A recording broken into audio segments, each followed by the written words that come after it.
के कायरों नपुंसकों, मैं उन समस्त राजनेताओं को कहता हूं, उन समस्त प्रदेश की सरकारों को कहता हूं, तुम कायर हो, नपुंसक हो। यदि तुम केवल श्रद्धांजलि दे करके उन शहीदों को सोचते हो, उनके लिए हमने श्रद्धांजलि दे दी। उन्होंने तो अपने जीवन का सर्वोच्च बलिदान दे दिया तुम्हारी रक्षा के लिए, तुम्हारे परिवार की रक्षा के लिए, कि तुम सुख चैन की नींद सो। और अब तुम क्या कर रहे हो? कहीं वैलेंटाइन डे भी मनाया जा रहा है, कहीं अय्यासी की पार्टियां चल रही हैं, भ्रष्टाचार किया जा रहा है। हर सत्ताओं में बैठे हुए सत्ताधीश वह किसी पार्टी के हो, आजादी के बाद तक से लेकर आज तक जिन सत्ताओं ने सत्ता सुख भोगा है, वे समस्त भ्रष्टाचारी हैं, वे समस्त देशद्रोही है, राष्ट्रद्रोही है। यदि वास्तव में वे राष्ट्रद्रोही न होते तो आज हमारे देश की यह दुर्दशा न होती। यदि वह राष्ट्र के सैनिक के समान अपने कर्तव्य का पालन करते कि मैं सच्चाई ईमानदारी के साथ, अगर मुझे पद मिला है, मुझे मेरा पद किसी समाज ने दिया है, तो मैं अपने कर्तव्य का निर्वहन सच्चाई ईमानदारी के साथ करूंगा, एक भी बेईमानी नहीं करूंगा, एक भी भ्रष्टाचार नहीं करूंगा, राष्ट्र हित की नीति बनाने के लिए दिन रात कार्य करने के लिए अपना सर्वोच्च बलिदान दे दूंगा। विचार करना, क्या कोई राजनेता ऐसा करता है? कुछ राजनेताओं की बात छोड़ दो। आजादी के बाद हमने चंद राजनेताओं को देखा जिनके अंदर त्याग था, बलिदान था, सादगी का जीवन जीते थे। मगर आज अधिकांश राजनेता, मैं 90% लोगों की बात कहता हूं, अगर 10% भी ढूंढने में कम मिलेंगे, भ्रष्टाचारी हैं। अधिकांश राजनेता चरित्रहीन हैं। अधिकांश राजनेता राष्ट्रद्रोह कर रहे हैं। बेईमानों का नेटवर्क बना हुआ है। हम किस धर्म की रक्षा कर रहे हैं, किस राष्ट्र की रक्षा कर रहे हैं? एक के बाद एक देश के सैनिक शहीद हो रहे हैं। ये आज से नहीं हो रहे, ये भ्रष्टाचार का नतीजा है कि एक लंबी श्रृंखला, इसके लिए केवल एक दो व्यक्तियों को दोष नहीं दिया जा सकता, एक लंबी श्रृंखला चलती चली आ रही है। हर जगह भ्रष्टाचार है। आप पैसा दो, जहां पे भी नाके चौकी लगे हो, थाने बिक रहे हैं, आप ट्रकों में नाजायज सामान लाद कर ले जाओ, कहां जहां ले जाना चाहो ले जाओ, स्मगलिंग का सामान ले जाओ, राजनेताओं को देते रहो उनका कमीशन, थाने जो उनकी चौकियां हैं शोषण की, वहां कमीशन पहुंचाते रहो। बेईमानों को खुली छूट देश में आजादी से लेकर आज तक मिली हुई है। इसी का परिणाम तो है, आखिर विस्फोटक किसी न किसी जगह से तो गया होगा। यदि सभी ईमानदारी सच्चाई के साथ कार्य कर रहे होते तो आज हमारे वो सैनिक जीवित होते। सब तरफ सिर्फ शोषण और शोषण हो रहा है। भ्रष्टाचार की गंगा बह रही है। गंगा शब्द कहना भी उचित नहीं लगता। भ्रष्टाचार का गंदा नाला बह रहा है और वह सभी धूर्त उस गंदे नाले पे नहाते जा रहे हैं। वह हमारे लिए आदर्श नहीं हो सकते, हम और नहीं सह सकते। आज मेरे सत्य मौन हो रहे हैं, मगर अंदर की धधकती ज्वाला कुछ निर्णय लेने को बार बार बाध्य कर रही है। आपके गुरु ने बचपन से लेकर के कभी अनीति अन्याय अधर्म का रास्ता नहीं तय किया। मैं स्वयं एक सैनिकों का सा जीवन जीता हूं। 2.5 से 3 घंटे से ज्यादा कभी विश्राम नहीं करता। जो मेरा कर्म क्षेत्र है उसमें मैंने कभी न्यूनता नहीं बरती, चाहे वह मेरी स्वयं की साधना रही हो और चाहे जिस दिन से मैंने अपना सर्वस्व जीवन, अपने जीवन के एक एक तप की कमाई हुई साधना को जिस दिन से समाज को समर्पित कर दिया कि इस जीवन का अंतिम सांस तक जो भी उपार्जित साधना पुरुषार्थ पौरुष होगा वह केवल और केवल समाज सेवा के कार्य में लगेगी। मगर आज देश किस दिशा में जा रहा है? बड़ी बड़ी बातें मंचों से, अपने कर्तव्य का निर्वहन न करना, सब तरफ नशे की दुकानें चल रही हैं, यह भी राष्ट्रद्रोह है। अगर मैं कहता हूं तो समाज स्वयं आंकलन करे। मैं किसी का चाटुकार नहीं हूं, चाटुकार हूं परम सत्ता का, चाटुकार हूं अपने राष्ट्र का, चाटुकार हूं धर्म का, चाटुकार हूं मानवता की सेवा का। जो मेरा कर्तव्य है मैं उसके लिए हर क्षण अपना सर्वस्व न्यौछावर करने के लिए तत्पर रहता हूं। सोचना, विचार करना, मेरे सूर महासंघ नाथसूर जहां जहां होते हैं या तो वो सत्ताएं कार्य करेंगी या सत्ता से बाहर जाएंगी। अब तक के सभी संघनाथों का आंकलन करके देख लेना। धिक्कार है उन राजनेताओं को जो आज नशे की दुकानें चला रहे हैं। कल्पना करो, राजा को भगवान का दर्जा दिया जाता है, राजसत्ता जिनके हाथ में हो, देश की कैसी राष्ट्र रक्षा, कैसे राष्ट्रभक्त जो अपने देशवासियों को शराब पिला रहे हैं, जगह जगह दुकानें खोल करके, हर गली चौराहे पे दुकानें खोल करके अंग्रेजी शराब की दुकान, देसी शराब की दुकान, गांजा भांग की दुकान की दुकान, और जायज के अलावा नाजायज कितनी चल रही है इसकी कल्पना भी करना कठिन है। सब जगह चल रहा है। मैं भक्तों से पूछना चाहता हूं, राजस्थान की धरती से पूछना चाहता हूं, धरती में रहने वाले हर इंसान से पूछना चाहता हूं कि वीर बलिदानों की धरती से क्या आवाज नहीं उठेगी कि राजधर्म का पालन करने वाले यदि अपने ही राज्य के लोगों को, अपने ही देश के लोगों को, मैं किसी एक प्रदेश की बात नहीं कह रहा, शराब पिलाए तो कभी भी राष्ट्र भक्त नहीं हो सकते। नशे की दुकानें खोल खोल करके अपने लोगों को, जो तुम्हें वोट देते हैं, उन्हीं से पैसा वो ले करके बेच करके उनको नशेड़ी बना रहे हो, बच्चों को, युवाओं को, सब कुछ। एक परिवार की कल्पना करके मैंने कहा वह राष्ट्रभक्त है जो किसी को दुख और तकलीफ ना दे। एक घर में जाकर के देखना जिसका पति या बेटा, कोई भी व्यक्ति नशा कर रहा हो, उस घर की क्या दुर्दशा होती है, उस घर में रहने वाले उनके भाई बंधुओं की क्या दुर्दशा होती है, उनकी पत्नियों की क्या दुर्दशा होती है, उनकी बेटी बेटियों की क्या दुर्दशा होती है। कल्पना करके देखना। और यह पाप जो राजनेता कर रहे हैं, यदि अब भी सजग हुए तो यह पाप इनको ले डूबेगा। सोच से परे जाता है। दिमाग मस्तिष्क में है या घुटनों में चला गया है। एक छोटी सी बात समझ में नहीं आती, तुम कुछ कर सको या न कर सको। क्या नशे का व्यवसाय करना राज्य सरकारों का धर्म होता है? अपने देश के लोगों को नशेड़ी बनाना राजनेताओं का धर्म होता है? अपने बच्चों को, क्या वो अपने बच्चों को शराब की बोतल पिलाएंगे? सोच ही नहीं जाती। धिक्कार है उन राजनेताओं को। मैंने कहा मेरी गति अपने गति से चल रही है। इस प्रवाह को कभी सामान्य प्रवाह मत मानना। यह प्रवाह जो 25 वर्षों से देश के कोने कोने में चल रहा है, मैंने कहा मैं प्रचार प्रसार मान सम्मान इन सबसे बहुत परे जीवन जीता हूं, बहुत सामान्य सा जीवन जीता हूं। सामान्य सा जीवन जी करके वर्तमान में जो कार्य भक्ति मानव कल्याण संगठन के माध्यम से किए जा रहे हैं, एक न एक दिन वह आएगा, या तो ये सुधर जाएंगे या भक्ति मानव कल्याण संगठन इन्हें सुधार देगा। भगवान की जय। कब इनका धरातल खिसक गया इन्हें पता भी नहीं चल पाएगा। समाज समझदार हो रहा है, क्योंकि जब समाज दुख तकलीफ सहते सहते चरम सीमाओं तक पीछे चला जाता है, तो एक न एक दिन उसके अंदर का रोष, उसके अंदर का सत्य, उसके अंदर का पौरुष जाग उठता है कि घुट घुट करके मरने की अपेक्षा एक बार वह आवाज उठाएं कि अधर्मियों अन्यायियों के खिलाफ आवाज उठाएं कि या तो ये सुधरे या फिर हम इनका विरोध करेंगे। और हमारा विरोध रचनात्मक होता है।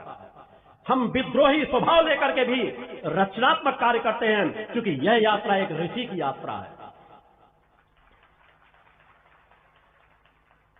आज भक्ति मानव कल्याण संगठन के माध्यम से देश के लाखों लाखों लोगों में परिवर्तन किया गया है, जो नशे मान से ग्रसित थे, जिनके जीवन में सुधार की कोई कल्पना नजर भी नहीं आती थी। आज उन लाखों लाख लोगों को नशे माल से मुक्त चरित्रवान बनाया गया है। यह है भक्ति मानव कल्याण संगठन की यात्रा। मेरे आश्रम में आकर के देखें, लोग अपने घरों के एक व्यक्ति को नशा नहीं छुड़वा पाते। मेरी एकांत की साधनाएं सहज नहीं होती। मैं किसी क्षेत्र में शिविर करके चला जाता हूं तो ऐसा नहीं रहता कि जो शिविर में भाग ले लिए, पंडाल में भाग ले लिए, या मेरी आवाज जहां तक चली गई वहीं तक के लिए मैं कार्य करता हूं। मैं जब कहीं पर शिविर देने आता हूं तो उस क्षेत्र के लिए महीनों पहले से मेरी एकांत की साधना प्रारंभ हो जाती है। जब शिविर के लिए आता हूं तब भी जब तक शिविर समाप्त नहीं हो जाता, अपने कक्ष में एकांत में ध्यान साधना के माध्यम से उस क्षेत्र के कल्याण के लिए मेरी चेतना तरंगे कार्य करती है। मेरे पास जो साधनात्मक तब्बल है, मैं उस साधनात्मक तब्बल के माध्यम से कार्य करता हूं। मैं विचार दूं या ना दूं, यदि मौन बैठ जाऊं तो मेरी मौन में इतनी ताकत है कि वो समाज में परिवर्तन डालती चली जाती है। और यही कारण है मेरी एकांत सिद्धाश्रम की होने वाली साधनाएं, वहां एक दो नहीं नशा करने वाले 10-10, 20-20 के ग्रुप में, 25-25, 30-30 के ग्रुप में आते हैं। उनके साथ कोई उनको नशा छुड़वाने वाला नहीं होता। गैंग का गैंग बना के आते हैं, जो एक साथ शराब पीते हैं, इनका पूरा गैंग बना रहता है। जब हम मुझसे मिलने आते हैं, मैं पूछता हूं किस लिए आए हो? गुरुदेव जी आपके पास नशा छोड़ने आए हैं। यह है परिवर्तन का चक्र। और वो लोग नशा छोड़ के जाते हैं। मेरे सिद्धाश्रम में पहुंचने वाला कैसा भी नशेड़ी क्यों ना हो, 90% लोगों की गारंटी देता हूं कि वे नशा मांस छोड़ कर जाते हैं। बोलो सतगुरु भगवान की जय। गारंटी तो मेरी 100% की रहती है, मगर 10% मैं अपनी तरफ से छोड़ रखता हूं, उस परमसत्ता का विधान कहीं खंडित ना हो। कुछ पापात्माएं ऐसी भी हो सकती हैं जिनको दंड के अधिकारी हों, उनके जीवन में अगर कुछ भोगना ही है तो उस भोग के बाद वो सुधार करते हैं। मगर आप किसी तरह के समाज के कैसे इन नशेड़ियों को क्यों ना ले आओ, वो एक बार मुझसे मिल लें, 24 घंटे उस आश्रम में गुजार दें, एक समय की आरती ले लें, मूल ध्वज की एक परिक्रमा कर लें, वह नशा मुक्त होकर के जाते हैं।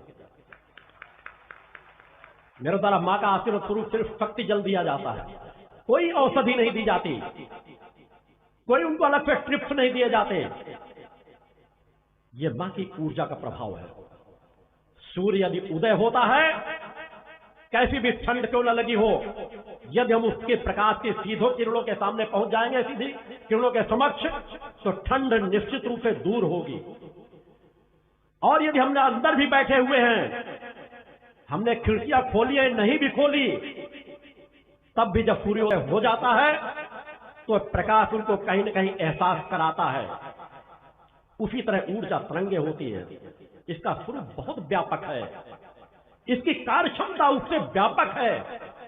योगी जब अपनी पूर्ण कुंडली चेतना में जागृत होकर ध्यान की अवस्था में बैठता है तो जिस तरह की तरंगे को छोड़ता है, जो ग्रहण करने के भाव से होते हैं, उन दिव्य तरंगों को गहराई से प्राप्त करते हैं।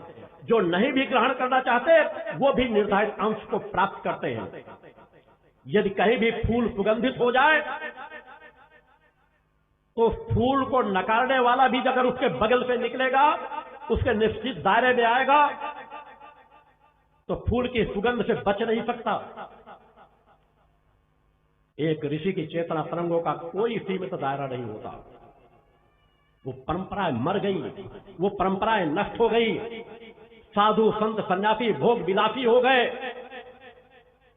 धर्म की रक्षा करने वाले केवल ग्रंथ ज्ञानी बन करके रह गए।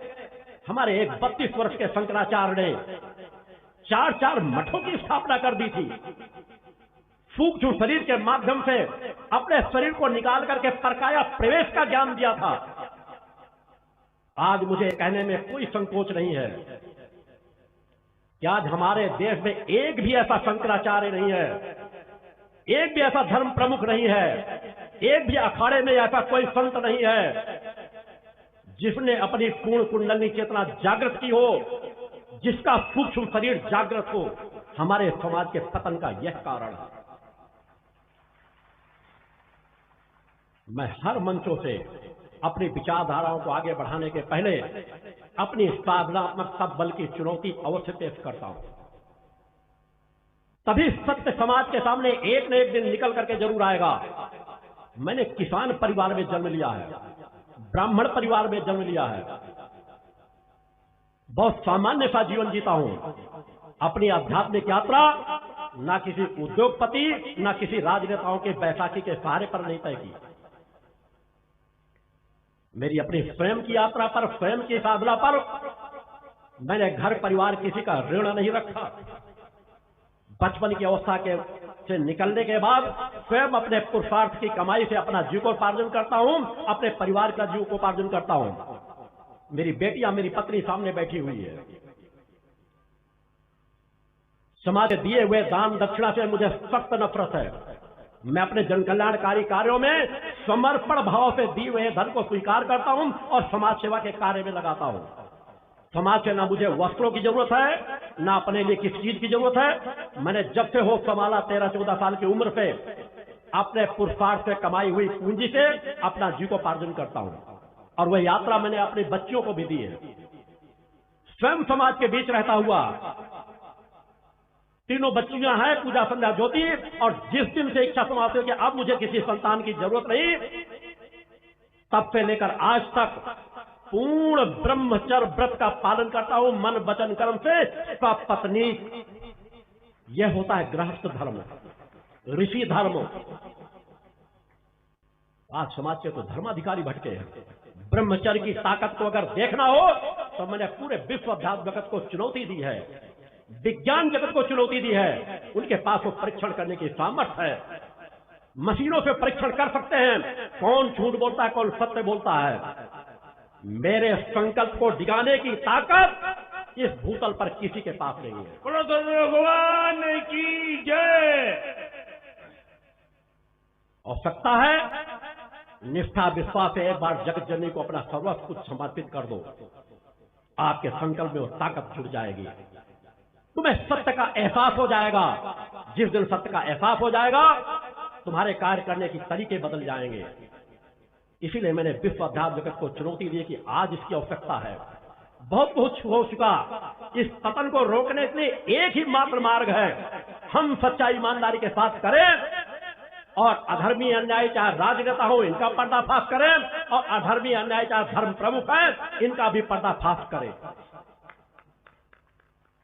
मैं ससम्मान किसी का अपमान करने से भाव से नहीं, उनका आह्वान करता हूं आए एक सम्मेलन के लिए।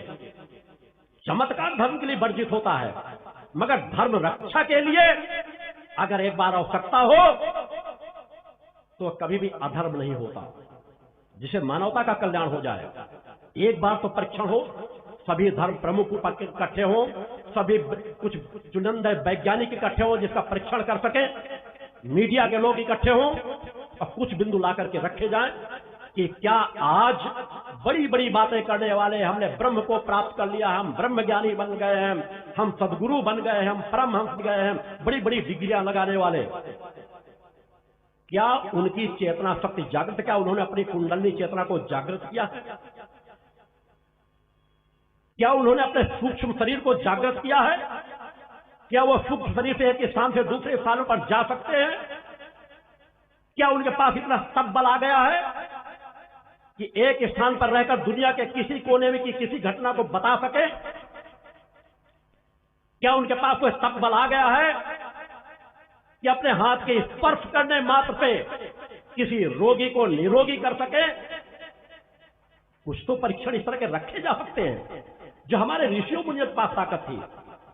अरे हम उन्हीं ऋषियों मुनियों के परंपरा के संवाहक हैं जिनके पास नवीन स्वर्ग की रचना करने की सामर्थ्य थी। हम उन्हीं माताओं के गर्भ से जन्म लेने वाली आत्माएं हैं जिनके पास सूर्य की गति को भी रोक देने की सामर्थ्य थी।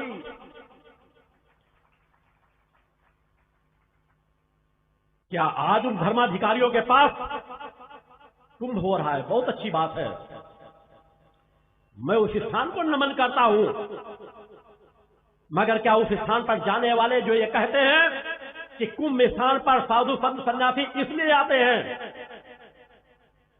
नागा इसलिए आते हैं कि उनके दर्शन करने मात्र से कल्याण हो जाता है? वो लोग जो आकर के गंगा में अपने पाप धोते हैं, जब वो स्नान करते हैं तो गंगा पवित्र हो जाती है। मैं भी कहता हूं, चेतनावान गुरु के पैर के अंगूठे के नख में गंगा का वास होता है, अगर वह चेतनावान गुरु है। मगर आंकलन करना अपने घर में सहज बैठ करके, क्या हमारे धर्म गुरुओं के पास वो पात्रता है? यह हम केवल शब्दों के माया जाल में उलझते चले जा रहे हैं और शब्दों के माया जाल में समाज को उलझाते चले जा रहे हैं। मैंने अपना एक एक कदम समाज में प्रमाण देता हुआ अपने आप को बढ़ाया।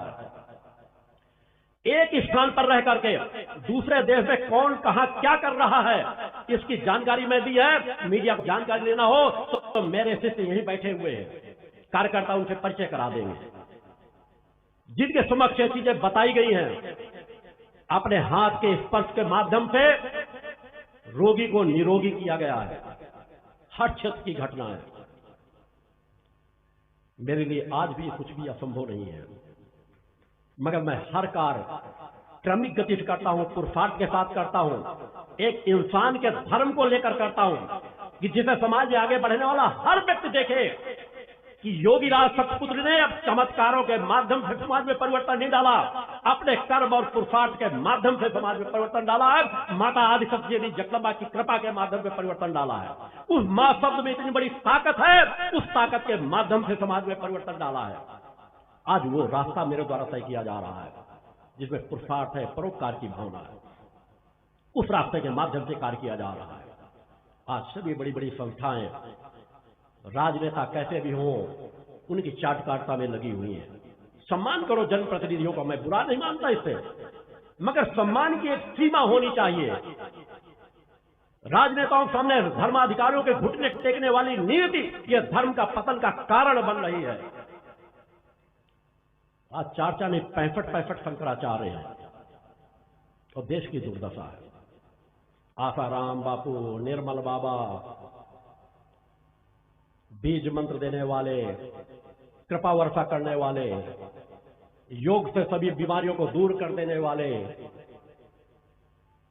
पूरे समाज में फैले हुए एक तरह के अनगिनत लोग, चाहे रामपाल हो या कोई और हो, समाज की आस्था है, उनके जाल में फंस जाते हैं। इसलिए हमेशा मैंने कहा है कि धर्म क्षेत्र का अंतिम मार्ग होता है गुरु को प्राप्त करना, गुरु के शरण में जाना। बहुत सोच समझ करके निर्णय लेना चाहिए। जिस गुरु से जुड़ो, उस गुरु के जीवन के बारे में जानकारी होना चाहिए, जीवन की यात्रा के बारे में जानकारी होना चाहिए, उसके कार्यों के बारे में जानकारी होना चाहिए। वह नशे मांस से मुक्त चरित्रवान जीवन जी रहा है कि नहीं जी रहा, इन कुछ मूलभूत बातों पर निगाह जरूर रखनी चाहिए। उसका जीवन सादगी का है या नहीं, इन बिंदुओं पर विचार करना चाहिए। आज धर्म के कुंभ की नगरी में बहुत बड़ा सम्मेलन है, अच्छी बात है, जितना हमारा धर्म का प्रचार प्रसार हो, मगर उथलापन जा रहा है, खोखलापन है अंदर से। काश इसमें वह गहराई होती तो हमारे देश की हालत कुछ दूसरी होती। आज गरीब भूखों मर रहा है, गरीबों की क्या दुर्दशा है। मैं आपके अंदर के नैतिकता को ही जगाने आया हूं। आज गांव में जाकर के देखो, गरीबों के बीच जाकर के देखो, उनकी किस तरह से दुर्दशा है। एक एक समय के लिए भोजन के लिए मुहताज है, अपने बच्चों की पढ़ाई की फीस नहीं जमा कर पाते, अपने बच्चों को साल में एक वस्त्र नहीं खरीद पाते। कई बार तो माता पिता भूखे रह जाते हैं कि एक ही रोटी का घर में आटा है तो चलो बच्चे को ही बना के खिला दे।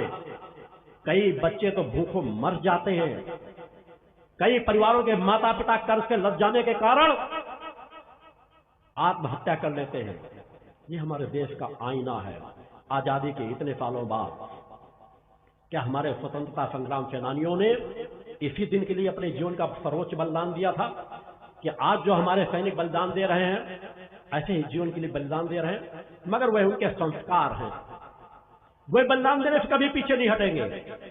अभी कहा जा रहा था कि जो सैनिक बलिदान दे, पुनः गुरु जी उनको आशीर्वाद प्रदान करें कि वह पुनः जन्म लेकर के इस देश की रक्षा करें। मैंने कहा इसमें तो मेरे आशीर्वाद की आवश्यकता ही नहीं है। जो अपने जीवन का सर्वोच्च बलिदान जिस लक्ष्य में दे दे, उसको उस मार्ग से कौन रोकने की सामर्थ्य रख सकता है? बोलो धर्म भगवान की जय। यह तो उनके जीवन की पराकाष्ठा है, और वो पराकाष्ठा अंतिम क्षणों तक जब रग रग में समा जाती है तो वह व्यक्ति मुक्त हो जाता है। वह अपना उसी पथ पर रहेगा।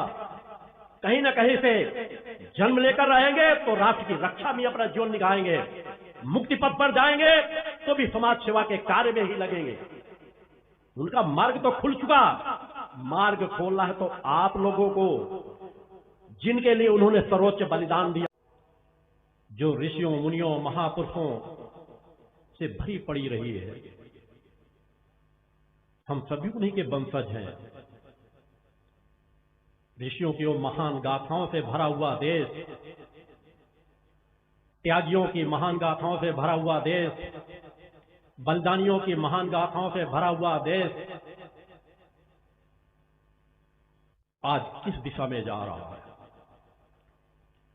मेरे द्वारा इन शिविरों के माध्यम से धर्म, राष्ट्र और मानवता, इन 3 क्षेत्रों के विषय में ही मेरे विचार और चिंतन होते हैं।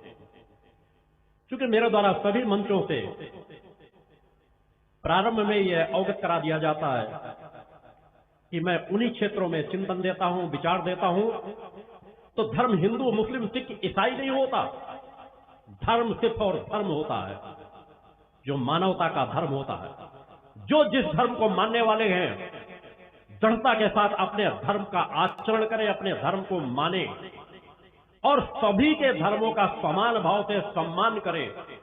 अपने धर्म की रक्षा जिस प्रकार से करते हैं उसी प्रकार से दूसरे के धर्मों की भी रक्षा करें। यह हमारा धर्म का कर्तव्य है, जो हर मनुष्य का कर्तव्य है। धर्म कोई अच्छा या बुरा नहीं होता। जो धर्म है वह धर्म है। धर्माधिकारी भटक सकते हैं, धर्म कभी नहीं भटकता। धार्मिक विचार तो वही है।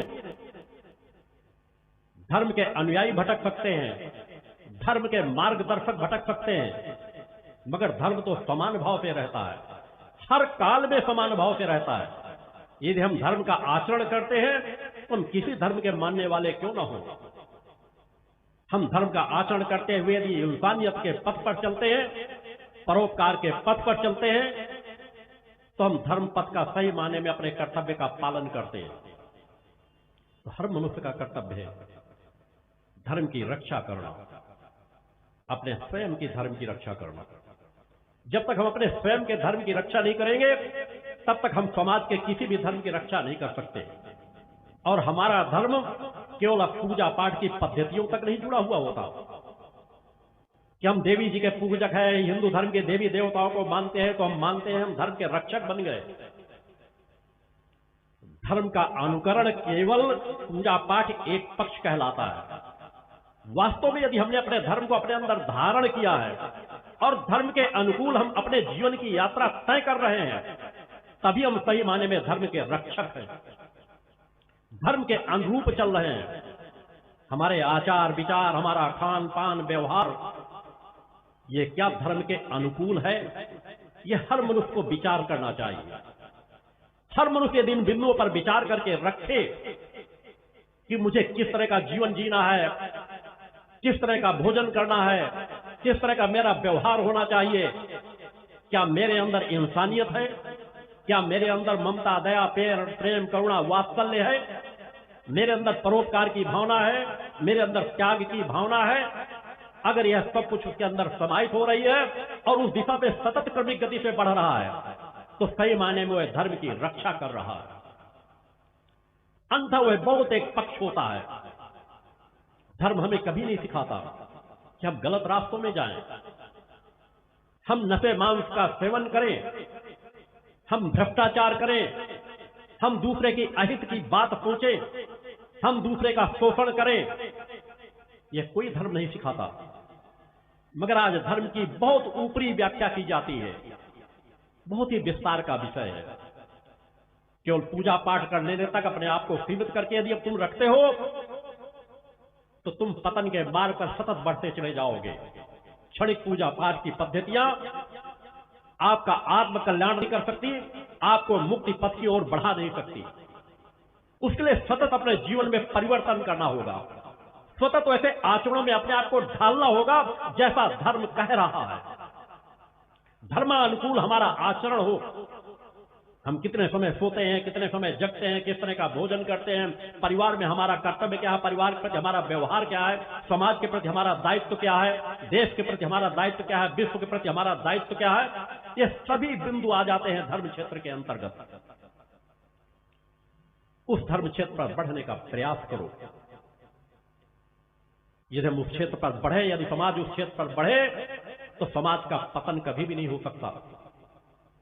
राष्ट्र की रक्षा यह हर मनुष्य का कर्तव्य है, यह केवल एक दो लोगों का कर्तव्य नहीं है। राष्ट्र हमारा सुरक्षित है तो हम सुरक्षित हैं।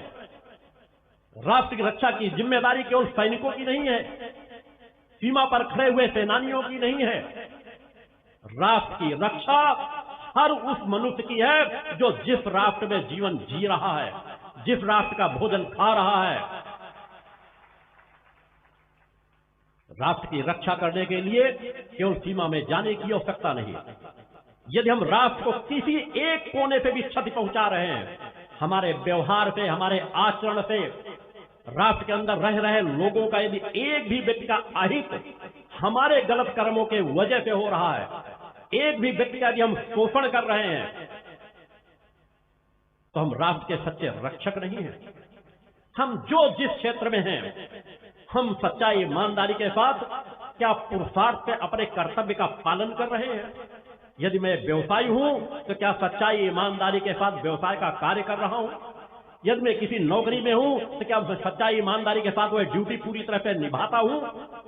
इन सभी से तो राष्ट्र की उन्नति होती है। मैं यदि कहीं मजदूर हूं तो क्या मैं मजदूरी का कार्य पूरी निष्ठा विश्वास के साथ करता हूं। सभी बिंदु आते हैं। जो जिस जगह पे है, जहां पर भी है, अपने घर की भी सुरक्षा, अपने घर की भी देखरेख यदि हम कर रहे हैं तो राष्ट्र की रक्षा कर रहे हैं। अपने बच्चों के यदि हम अच्छे संस्कार दे रहे हैं कि वो भविष्य में अच्छे नागरिक बने, तो हम राष्ट्र की रक्षा कर रहे हैं। हम पड़ोसियों को हमारे व्यवहार से अच्छे संस्कार मिल रहे हैं, तो हम राष्ट्र की रक्षा कर रहे हैं। राष्ट्र की रक्षा सीमित दायरे पे नहीं होती। आज सबसे बड़ी विडंबना समाज की यही है कि अधिकांश लोगों ने अपनी जिम्मेदारी की इतनी इसी से कर ली है कि राष्ट्र की रक्षा करना केवल सैनिकों की जिम्मेदारी है। वो शहादत देते रहे, वो अपने जीवन का सर्वोच्च बलिदान देते रहे, और हम 2 मिनट का मौन धारण करके उनको श्रद्धांजलि दे करके शांति का जीवन जीते रहे। अरे इस